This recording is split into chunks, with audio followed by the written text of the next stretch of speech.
Sa pamamagitan ng pagbrowse sa mga sinaunang pahina ng Biblia, ay nakatagpo tayo ng isang hindi kapanipaniwalang karakter na nabuhay sa loob ng 969 na taon. Si Methuselah ay ang taong nakita ko sa pinakamahabang panahon na binanggit sa Biblia.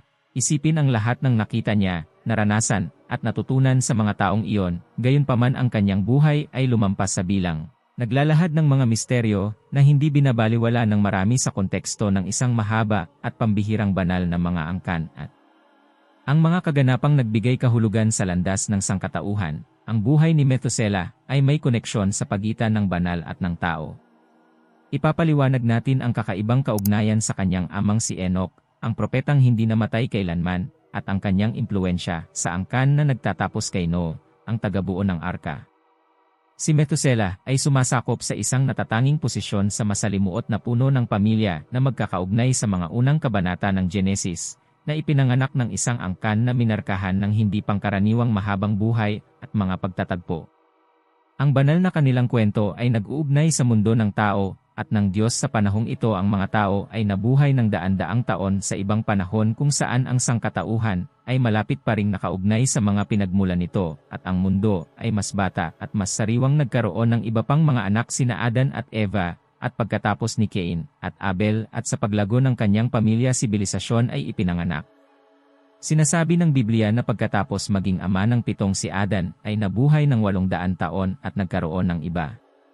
Mga anak na lalaki at babae, Genesis 5 bersikulo na habang lumilipas ang mga henerasyon ay nagkaanak ang bawat lalaki at tinuruan sila tungkol sa lupain kung paano bubukirin ang lupain. Alagaan ang mga hayop at kumonekta sa Diyos. Si Methuselah ay nagkaroon ng ama na tinatawag na Enoch na iba sa iba pa niya.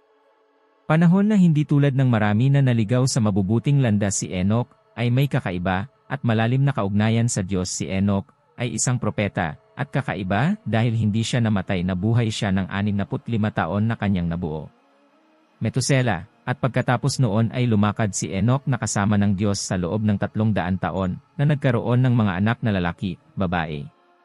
Ang lahat ng mga araw ni Enoch ay 365 taon at kinuha siya ng Diyos. Genesis 5 oras 21 minuto negatibo 24. Ipinaliwanag nito ang pagiging malapit ni Enoch at ng Diyos na nagpapahiwatig na namuhay siya sa isang pamilya ng katuwiran.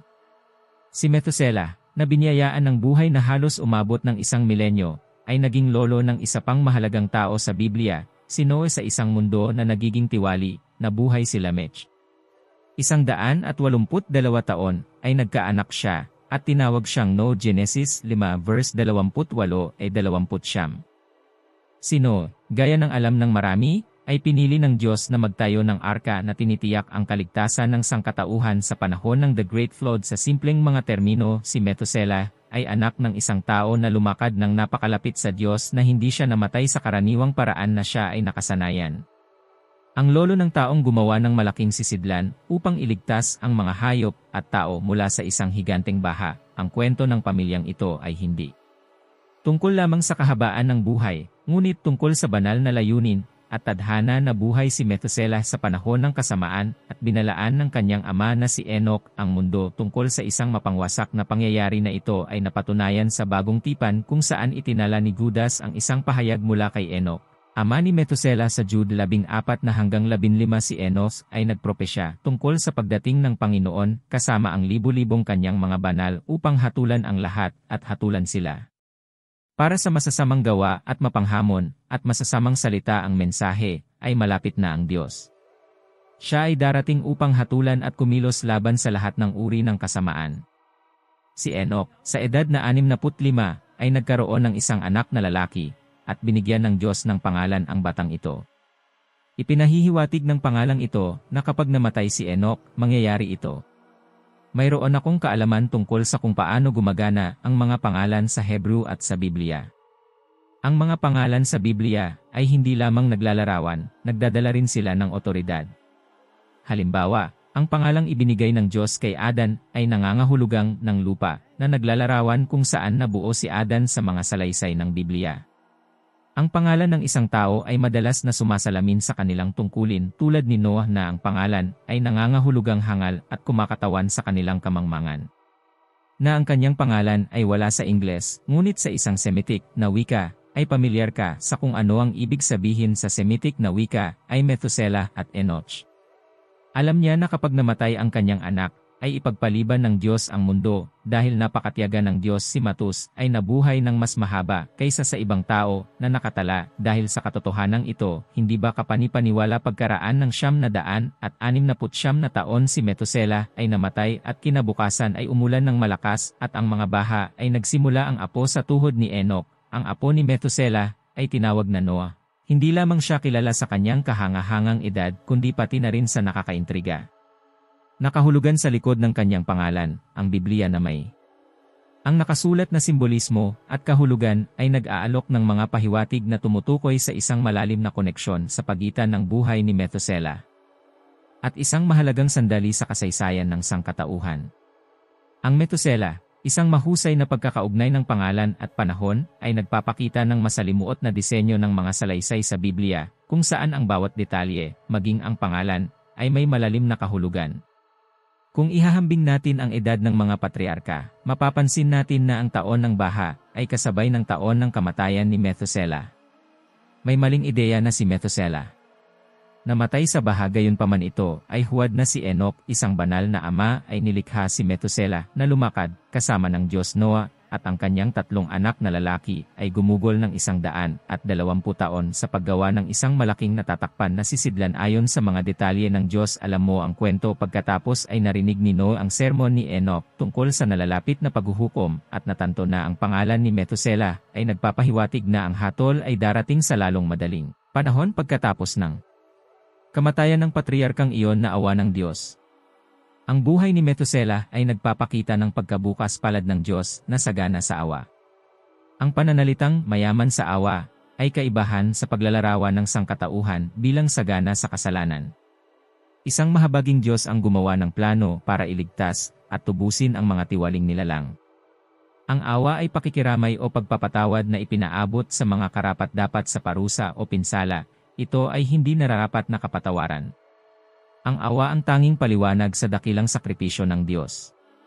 Si Kristo para sa atin, ang mga tao ay maaaring magpakita lamang ng limitadong awa sa isa't isa, gayunpaman ang pagpapatawad ng Diyos sa ating mga kakilakilabot na pagkakasala ay nagpapakita na siya ay higit pa sa maawain. Siya ay mayaman sa awa. Ang isang Diyos na mayaman sa awa ay nagpapakita ng kanyang sariling pag-ibig para sa atin, habang ang ama ni Methuselah na si Enos at ang kanyang ang apo na si Noah ay nagbabala sa mga tao tungkol sa kapalaran ng mundo. Lahat ay kinukutya ito ay isang mahalagang tema sa huling panahon at isang tema ni Methuselah.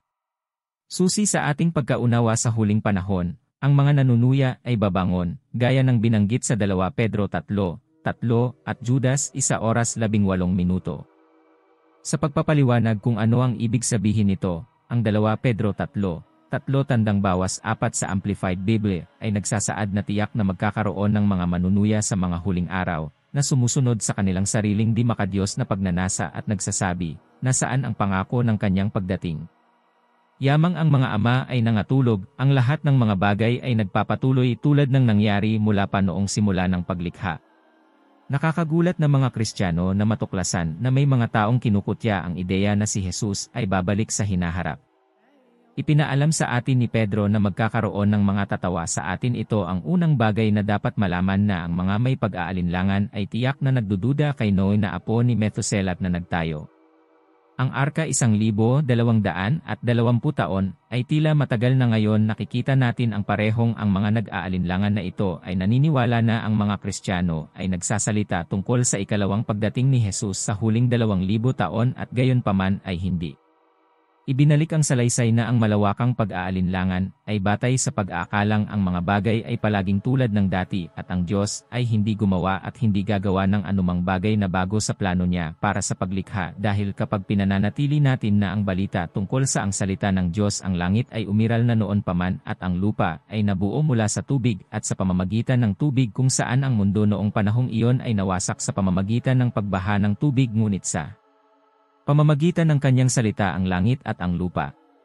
Ang mga kasalukuyan ay nakalaan para sa apoy, na nakalaan para sa araw ng paghuhukom at pagpuksa sa masasama, ayon sa 2 Pedro 3:5-7. Noong una nang likhain ng Diyos ang lupa, ito ay nagkaroon ng ibang anyo, at pagkatapos ng baha, ito ay nagkaroon ng ibang anyo. Kaya naman, walang dapat maliitin ang pangako ng Diyos na babaguhin niya siya sa pamamagitan ng paghatol sa kanya ng apoy sa halip na tubig. Ito rin ang salita ng Diyos na lumikha ng lahat ng bagay at humatol sa. Ang mundo sa baha ay balang araw ay magdadala ng isang paghatol ng apoy sa lupa. Ang aral na itinuro ng baha ay na ito ay isang moral na sansinukob at ang kasalanan ay hindi mawawalan ng parusa magpakailanman. Ginamit mismo ni Jesus ang baha upang ituro ang moral na ito, ngunit pinili ng mga lalaking ito. Sa musika na tinukoy niya ang anumang inaakala na pagkaantala mula sa aming pananaw ay dahil sa mahabang pagtitiis ng Diyos na nagpapahintulot sa ang tao hanggat maaari upang magsisi. Ngayon ay nasa atin ang awa ni Methuselah. Isang makabuluhang bilang ng mga tao na kinikilala bilang mga Kristiyano sa modernong panahon ay naluluwagan na si Jesus ay hindi bumalik 1 taon, 5 taon, 2 taon, 1 taon o kahit na 2 buwan na ang nakalipas. Mayroong isang maawaing dahilan sa panahon na pinili ng Diyos si Pedro dito. Ipinahayag ang bahagi ng ang maluwalhating puso ng Diyos ay ang parehong kaisipan. Ipinahayag sa Ezekiel 33 verse 11, ako ay buhay, sabi ng Panginoong Diyos, na hindi ako nalulugod sa kamatayan ng masama, kundi ang masasama ay tumalikod sa kanyang lakad at mamuhay. Tulad ng mahabang buhay ni Methuselah, ang matyagang pag-ibig ng Panginoon sa mga nawawala ay maaaring magbigay ng impresyon na inaantala niya ang kanyang pagdating, ngunit ang katotohanan ay na siya ay darating sa isang punto sa hinaharap. Sa pagbabalik ni Jesus, ito ay magiging sa isang hindi inaasahang oras, tulad ng isang magnanakaw sa gabi na nakahuli ng maraming tao na hindi nakabantay sa resulta ng kanyang. Ang pagdating ay isang ganap na pagbabago ng mundong ito, kung saan ang mga langit ay lilipas na may matinding ingay, at ang mga elemento ay matutunaw sa matinding init. Ang mga manunuya ay namuno noong mga araw ni Noe at Methuselah. Iniwan ang Diyos na may kaunting alternatibo, kundi ang lipulin sila, at magsimulang muli kay Noe, ang tanging matuwid na tao sa lupa, ayon sa Genesis 6:5-8. Nang magkagayoy nakita ng Panginoon na ang kasamaan ng sangkatauhan ay dakila sa lupa, at ang buong layunin ng mga pag-iisip ng kanyang.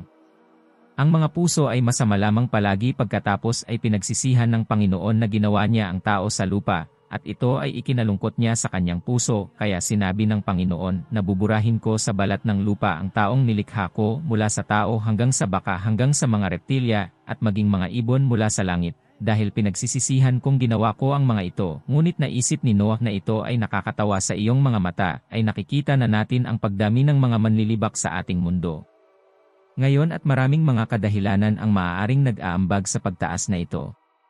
Mundo ngayon kaysa dati, at malamang na may dahilan para dito. Sa pamamagitan ng pagtalikod sa Biblia, ang modernong lipunan ay nawalan ng anumang kahulugan ng tama at mali, mabuti at masama na katotohanan, at namamalagi sa klimang ito. Ang sinumang nagsasabing alam niya ang katotohanan ay pangunahing puntirya. Para sa mga nanunuya sa mundo noong panahon ni Methuselah, gaya ng nabanggit dati, noong panahon ni Methuselah, ang mundo ay ibang-iba gaya ng sinasabi sa atin ng mga pahina ng Biblia noong panahon ng kanyang. Sa isang napakahabang buhay, ang lupa ay nakasaksi ng malalaking pagbabago. Hindi lamang sa mga tanawin, kundi sa puso ng mga taong naninirahan doon. Ang mundo ay tinahak ang isang madilim na landas. Sangkatauhan, sa simula ay nilikha sa kawalang kasalanan, ngayon ay bumaba ng higit pa sa mga landas ng kasamaan at paghihimagsik. Nakita ng Diyos na ang kasamaan ng tao ay dakila sa lupa, at ang bawat haka-haka ng mga pag-iisip ng kanyang puso ay masama lamang palagi. Genesis 6:5, sa King James Version.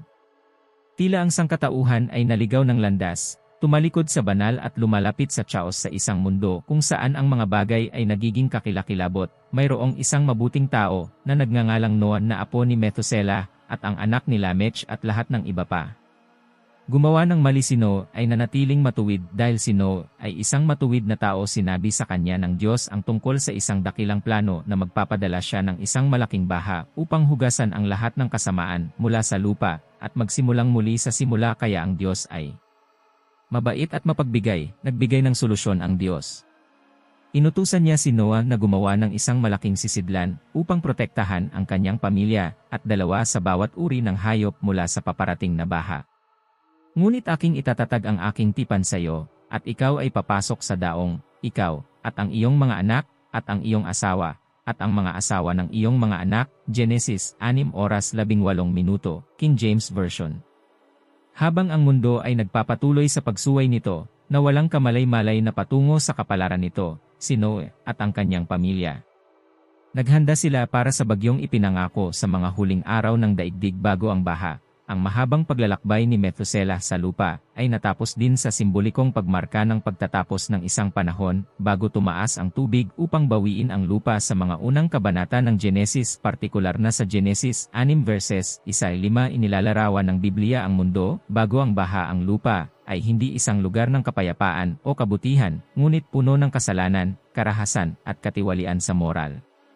Isipin ang isang mundo kung saan ang mga tao ay pinangungunahan ng kanilang mga pagnanasa, palaging naghahanap upang masiyahan ang kanilang mga pagnanasa. Hindi alintana ang gasto sa iba.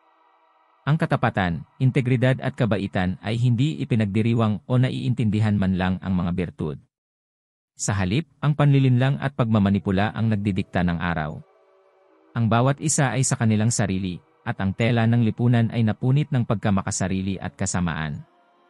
Sa ganitong kapaligiran, ang mga pamilya ay hindi mga santuwaryo ng pagmamahal at suporta, kundi mga larangan ng labanan ng panlilinlang at pagtataksil. Ang magkapitbahay ay hindi nagmamalasakit sa isa't isa, ngunit naghahangad na pagsamantalahan ang bawat isa. Ang mga pamahalaan ay hindi mga institusyon ng hustisya, kundi mga sistema ng pang-aapi na nagpapanatili sa pangingibabaw ng makapangyarihan sa mahihina. Ngayon ay nagdaragdag sa magulong mundong ito ng hindi pangkaraniwang pag-unlad ng mga Nephilim. Ang sinasabi ng Biblia na nakita ng mga anak ng Diyos na ang mga anak na babae ng mga tao ay maganda at kumuha ng mga asawa para sa kanilang sarili mula sa lahat ng kanilang pinili. Genesis 6:2, bagong bersyon.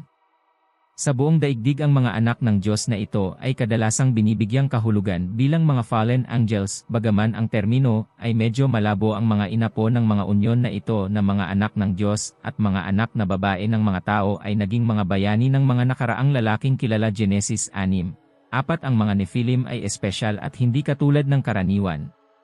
Mga taong sila ay malakas at dakila, ngunit pinalala nila ang mga problema sa mundo. Sila ay hinahangaan, kinatatakutan, at marahil ay sinasamba pa, na naglalayo sa mga tao mula sa isang tunay na Diyos na nilikha nila. Ang kanilang kakayahan, ginawa silang mga bagay ng pagkahumaling, ngunit sila ay nahuhulog sa isang mundo na lumubog ng mas malalim sa kaguluhan at kasalanan. Sa kontekstong ito na pagmasdan ng Diyos ang kasamaan ng sangkatauhan. Kahit sa gitna ng madilim na kabanata na ito sa kasaysayan ng tao, nagkaroon ng kislap ng pag-asa. Isang lalaking nagngangalang Noe na nakasumpong ng biyaya sa paningin ng Panginoon. Genesis 6:8.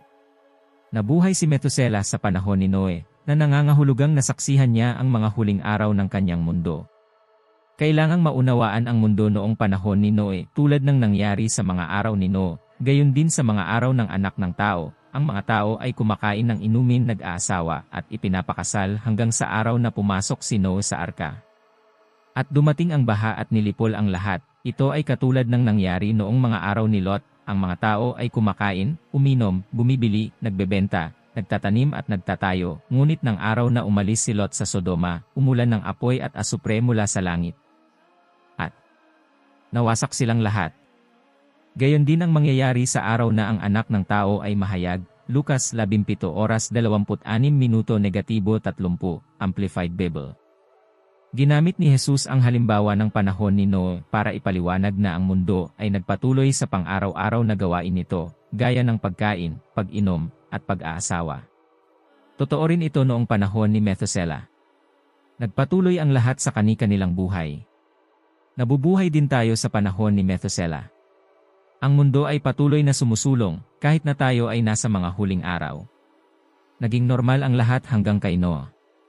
At ang kanyang pamilya ay pumasok sa arka sa sandaling dumating ang malaking baha at winasak ang lahat ng tao.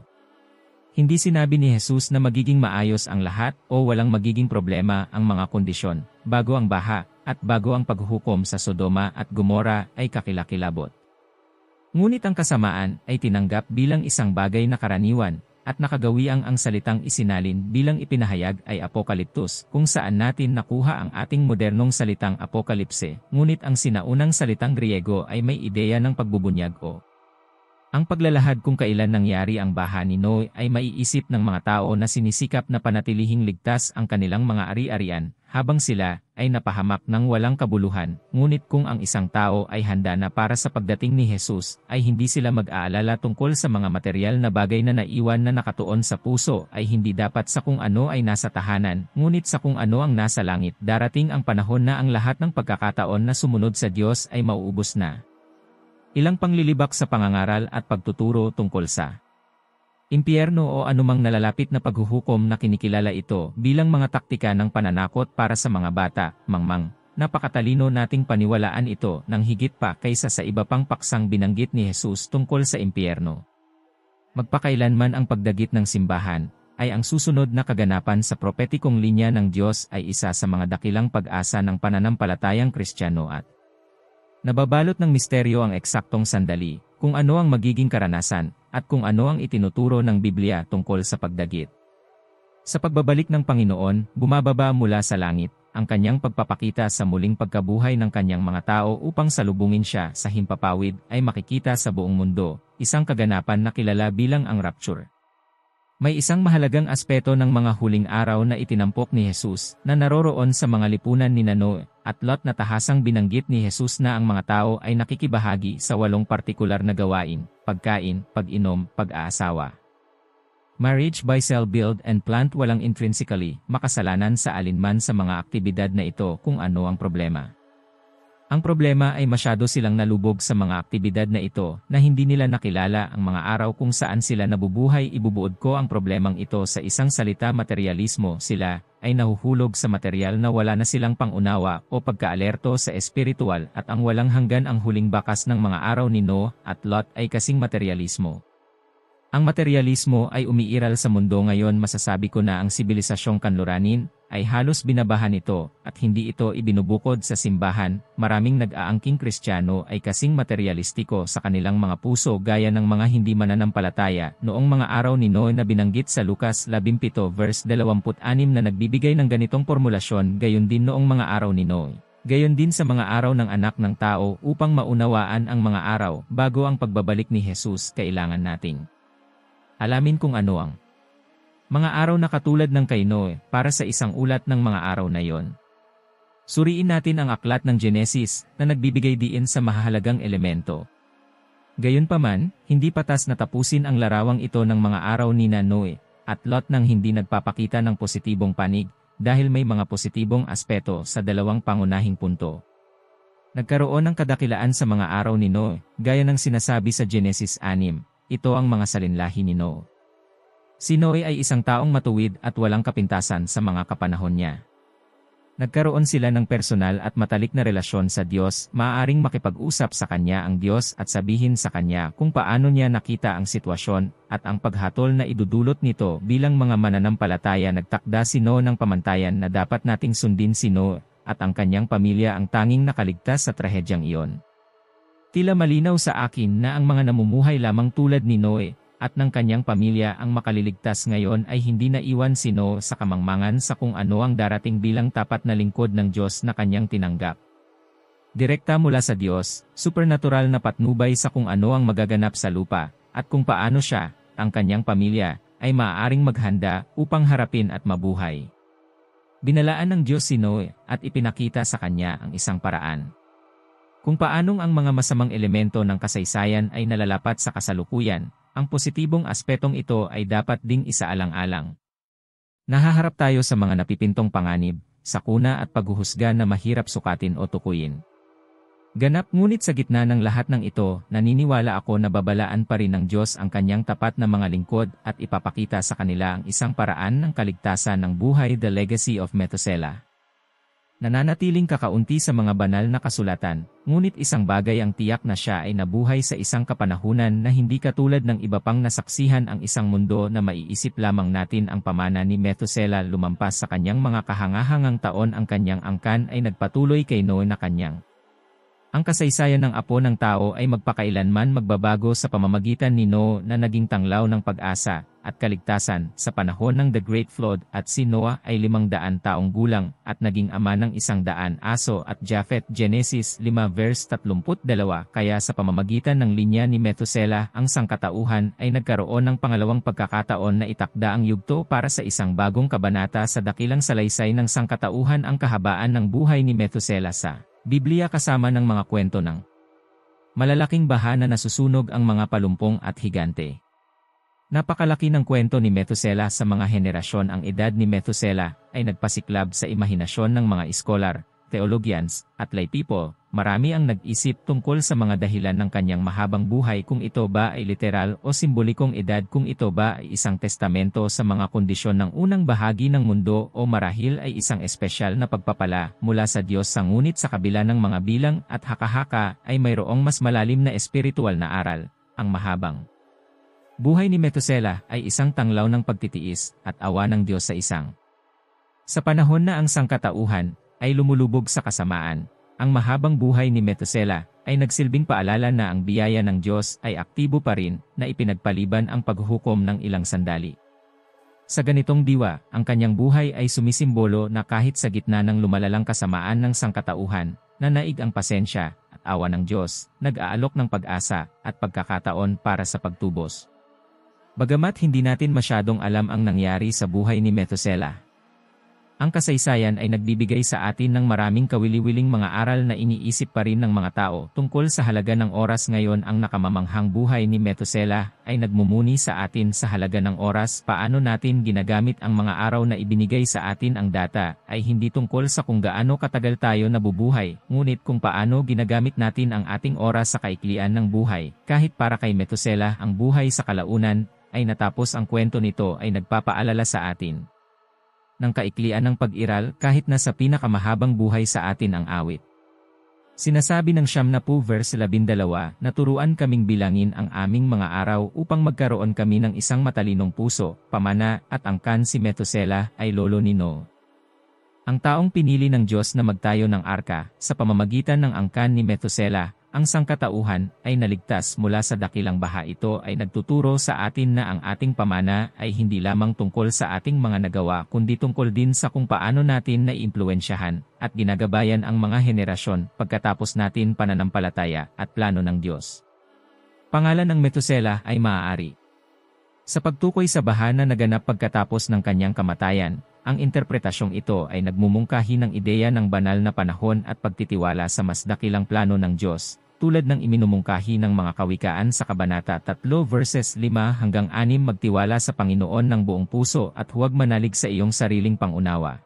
Kilalanin mo siya sa lahat ng iyong mga lakad at itutuwid niya ang iyong mga landas. Ang misteryo ng biyaya ng Diyos, gaya ng nabanggit dati, na buhay si Methuselah noong panahon na ang kasamaan ng tao ay mahusay, at gayon din ang kanyang mahabang buhay. Ang kanyang buhay ay nagsisilbing patotoo sa hiwaga ng biyaya at awa ng Diyos, isang tema na ipinahayag sa Efeso Kabanata 2, bersikulo 8 at 9, "Sapagkat sa biyaya kayo ay naligtas sa pamamagitan ng pananampalataya, at hindi sa inyong sarili, ito ay kaloob ng ang Diyos ay hindi nagmumula sa mga gawa, upang walang sinumang magyabang."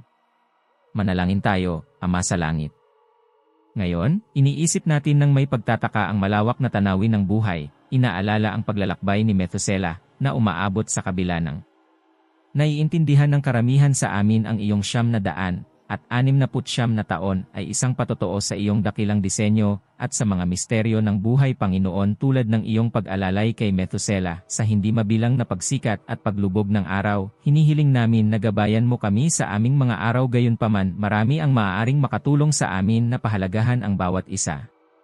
Sandali ang pagkakita ng kagandahan sa panandalian at walang hanggan at pag-unawa na ang ating buhay, bagamat maikli sa paghahambing, ay puno ng layunin, nagpapaalala sa atin ng kahalagahan ng pasensya, saksi at walang hanggang pananampalataya sa bawat hininga namin, sa bawat pagsubok na aming kinakaharap, sa bawat kagalakan na aming ipinagdiriwang. Naway ang mahabang buhay ni Methuselah ay magbigay inspirasyon sa amin na pahalagahan ang aming oras, palalimin ang aming pananampalataya, at manalig sa iyong walang hanggang mga bisig. Sa iyong mahal na pangalan dalangin namin. Amen.